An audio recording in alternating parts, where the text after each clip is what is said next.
আসসালামু আলাইকুম দর্শক মণ্ডলী। কম করে মহান আল্লাহ তাআলার নামে শুরু করছি।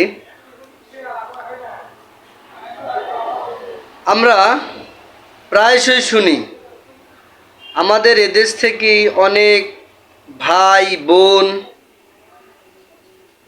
ব্যক্তি বিদেশে পাড়ি জমায় তার জীবনের একটু সুখের আশায়। এদেশে তার নারী সেরা মা, পিতামাতা থেকে শুরু করে পরিবারের সমস্ত মায়া ত্যাগ করে সে একটু সুখের আশায় বিদেশে পাড়ি জমায়, যে কিছু টাকা ইনকাম করে এদেশে এসে হয়তো সুখে সে জীবনযাপন করবে, এই উদ্দেশ্যে সে বিদেশে পাড়ি দেয়। মূলত সেখানে কথাটা নয় ভাই। আজকে আমরা দীর্ঘদিন ধরে এই বিষয়টা দেখছি।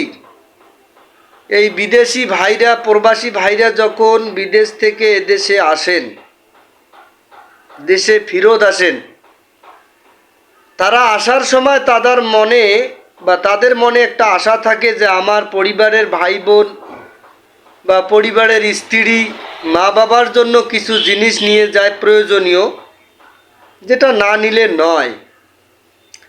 কিন্তু এই প্রয়োজনীয় জিনিসটুকু পথের মধ্যে নয়, সেটা আমাদের দেশের বিমানবন্দরের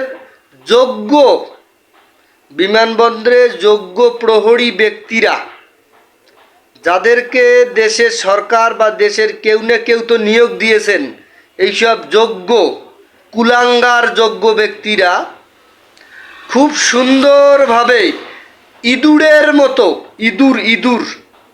ইঁদুরের মতো কায়দায় তারা ফুটা করে ওই প্রবাসী ভাইদের, রেমিটেন্স যোদ্ধা ভাইদের টাকা তারা ইঁদুরের মতো, তার প্রয়োজনীয় জিনিসটুকু ইঁদুরের মতো গর্ত করে বের করে নেয়।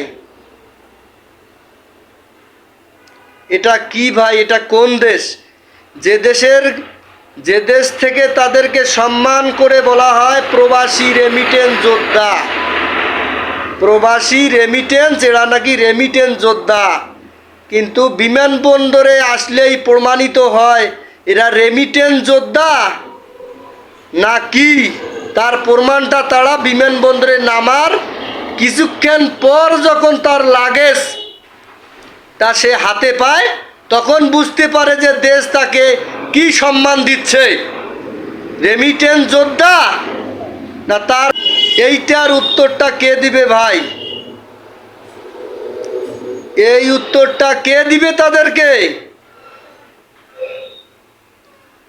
তাই আমাদের সরকার মহোদয়, উপদেষ্টা মণ্ডলী মহোদয়ের দৃষ্টি আকর্ষণ করে বলছি, আজকে চট্টগ্রাম বন্দর বিদেশিদের রক্ষণাবেক্ষণের জন্য 30 বছরের জন্য চুক্তি করা হয়েছে। আমি খুবই সাধুবাদ জানাই।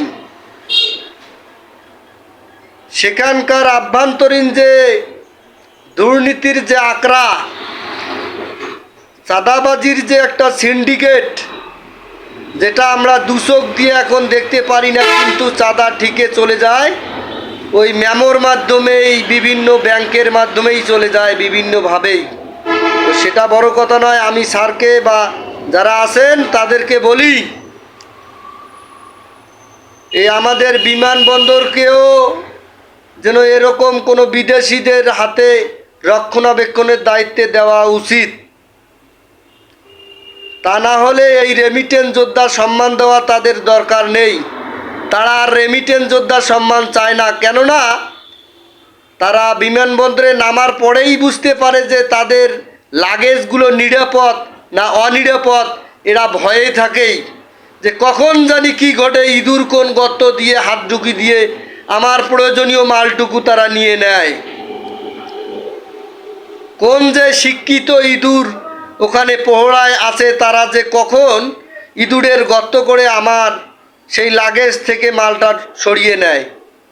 তাই আমাদের উপদেষ্টা মণ্ডলী, স্যার থেকে শুরু করে যারা আছেন, দৃষ্টি আকর্ষণ করে বলছি, এই আমাদের বিমানবন্দর এরকম কোনো বিদেশি ব্যক্তির হাতে রক্ষণাবেক্ষণের দায়িত্বে দেওয়া যায় কিনা বিষয়টা ভেবে দেখবেন। না হলে যতই আপনি প্রবাসী রেমিটেন্স যোদ্ধা বলেন না কেন, তারা দেশের জন্য আর ভালো কিছু বয়ে আনবে বলে আমার কাছে মনে হচ্ছে না। তাই আমি আশা করব, যদি আমরা তাদেরকে রেমিটেন্স যোদ্ধা মনে করি, তাহলে ঠিক যোদ্ধার মতোই তাদেরকে সম্মান দেওয়া উচিত। এই বলে আমি আমার বক্তব্য শেষ করছি। আল্লাহ হাফেজ।